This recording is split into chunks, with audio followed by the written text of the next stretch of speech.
Farm house లో మద్యం నోట్ల కట్టలట. 12 అట్టపెట్టెల్లో 11 కోట్లు లభ్యమైనయట. ఇదంతా ఆంధ్రప్రదేశ్ మద్యం కుంభకోణం ముడుపుల సొమ్ము.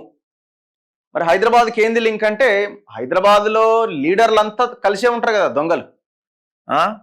ఎవరో ఒకరు ఫామ్ హౌస్లో ఇదంతా దాచిపెట్టారు అనమాట. ఇక అట్టపెట్టెలల్లా చూడు అన్ని 500 రూపాయల కట్టలు 11 కోట్లు మిషన్లు తెచ్చి నిన్న అధికారులు లెక్క పెడుతున్నారు, సిట్ అధికారులు.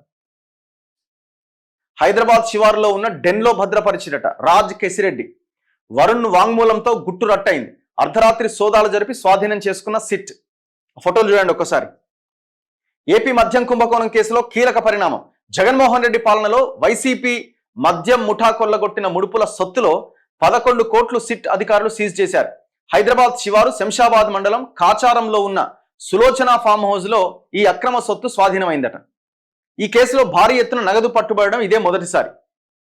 11 క్రోర్స్, ఒకటి కాదు రెండు కాదు, 11 కోట్లు. అప్పట్లో వైసీపీ ప్రభుత్వ పెద్దల తరపున ముడుపుల వసూళ్ల నెట్వర్క్ నడిపిన రాజ్ కెసిరెడ్డి A1 గా ఉన్నాడు. అతని ప్రధాన అనుచరుడు బూనేటి చాణక్య వారి ముఠా సభ్యుడైన పురుషోత్తం వరుణ్ కుమార్తో ఈ సొత్తును ఫామ్ హౌస్ కు తరలించి అక్కడ భద్రపరిచిరట. కొన్ని నెలల కిందట దుబాయ్కి పారిపోయిన వరుణ్ కుమార్ 2 రోజుల కింద భారత్కు తిరిగొచ్చి సిట్ ముందు హాజరైండు. మద్యం ముడుపుల సొమ్ము ఎలా వసూలు చేసేవారు, ఎవరికి చేర్చేవారు అనే అంశాలతో పాటు ఆ సొత్తును భద్రపరిచిన డెన్ గురించి వాంగ్మూలం ఇచ్చినట. దాని ఆధారంగా మంగళవారం అర్ధరాత్రి 12:30 సమయంలో ప్రత్యేక బృందాలు వరుణ్ను వెంటబెట్టుకొని హైదరాబాద్లో ఉన్న ఆ డెన్ కు వెళ్లి ఆ సొత్తును స్వాధీనం చేసుకున్నారు.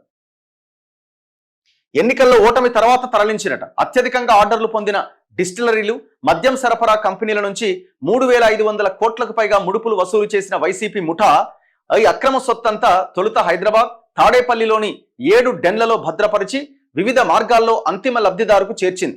గత ఏడాది సార్వత్రిక ఎన్నికల్లో వైసీపీ ఓడిపోవడంతో ఈ ముఠా ఆయా డెన్లలో ఉన్న కొంత డబ్బును వివిధ స్థావరాలకు తరలించింది. అందులో భాగంగా రాజ్ కెసిరెడ్డి ప్రధాన అనుచరుడైన బూనేటి చాణక్య గత ఏడాది జూన్లో 12 అట్టపెట్టెల్లో 11 కోట్ల నగదును ప్యాక్ చేసి పురుషోత్తం వరుణ్ కుమార్కు అందించిండట.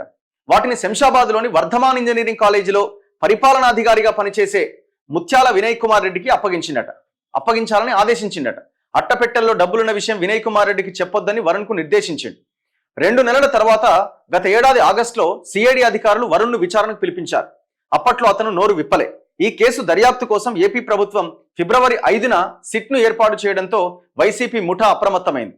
అదే నెల 8వ తేదీన వరుణ్ కుమార్ను దుబాయ్కి పంపించింది. అతని ప్రయాణ టికెట్లు, ఇతర ఖర్చులన్నీ రాజ్ కెసిరెడ్డి భరించాడు. అప్పటి నుంచి వరుణ్ దుబాయ్లోనే ఉన్నాడు. తనపైన రెడ్ కార్నర్ నోటీసులు జారీ చేయడానికి సిట్ రంగం సిద్ధం చేస్తుండటంతో గత్యంతరం లేని పరిస్థితుల్లో వరుణ్ 2 రోజుల కింద భారత్కు వచ్చిండు. సిట్ ముందు విచారణకు హాజరైండు. ఈ క్రమంలో అక్రమ సొత్తు గుట్టు బయటపడ్డది. సులోచన ఫామ్ హౌస్ లో సోదాలకు వెళ్లిన సిట్ అధికారులు గోదాములో పాత సామాగ్రి, చెక్క బీరువాల మధ్య ఖాళీగా ఉన్న కొన్ని అట్టపెట్టెలు గుర్తించారు. వాటిని తొలగించగా కింద ఈ నగదుతో కూడిన అట్టపెట్టెలు బయటపడ్డాయట. ఇక మొత్తం యంత్రాలు, మిషన్లు తెచ్చి సొమ్మంతా లెక్కించిరట. 12:30 నుంచి స్టార్ట్ చేస్తే ఉదయం 5 గంటల వరకు లెక్కింపు ప్రాసెస్ అంతా అయిన 500 రూపాయల నోట్లు కదా అన్ని లెక్క పెట్టుకుంటూ పోయిరు. వాటిలో 10 అట్టపెట్టెల్లో ₹1,00,00,000 చొప్పున, మరో 2 అట్టపెట్టెల్లో ఒక దానిలో 70 లక్షలు, మరో దానిలో 30 లక్షలు.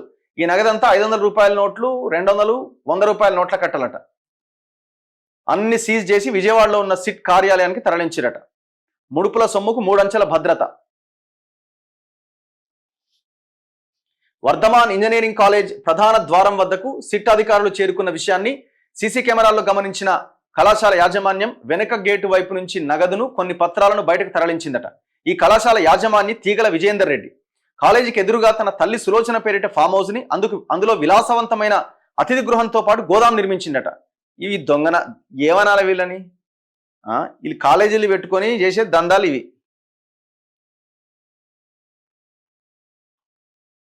అసలు ఈ వరుణ్ కుమార్ అంటోడేవాడు? సికింద్రాబాద్లోని ఈస్ట్ మారేడుపల్లికి చెందిన పురుషోత్తం వరుణ్ కుమార్ హైదరాబాద్లోని మహావీర్ కాలేజీలో ఇంజనీరింగ్ చదివిండట. అమెరికాలోని లింకన్ యూనివర్సిటీ నుంచి 2016లో MBA కంప్లీట్ చేసిండు. ఏడాది పాటు అమెరికాలోనే ఉన్న ఆయన 2018లో భారత్కు వచ్చిండు.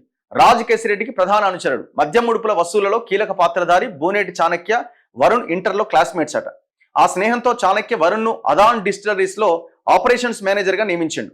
తర్వాత లీలా డిస్టిలరీస్ కు ఏపీ ఆపరేషన్స్ హెడ్ గా నియమించిండు. ఇలా కుంభకోణంలో వరుణ్ కీలకంగా మారిండు. రాజ్ కెసిరెడ్డి తరపున అనేక వ్యవహారాలు చక్కబెట్టేవాడు. ఇక వాడికి బినామీ కిందనో ఇంకో దాని కిందనో పనోడి కిందనో ఉన్నాడు అనమాట. ఏమైపోతుంది చూడండి. 2 తెలుగు రాష్ట్రాల్లో కుంభకోణాలు, ఈ ఈ లావాదేవీలు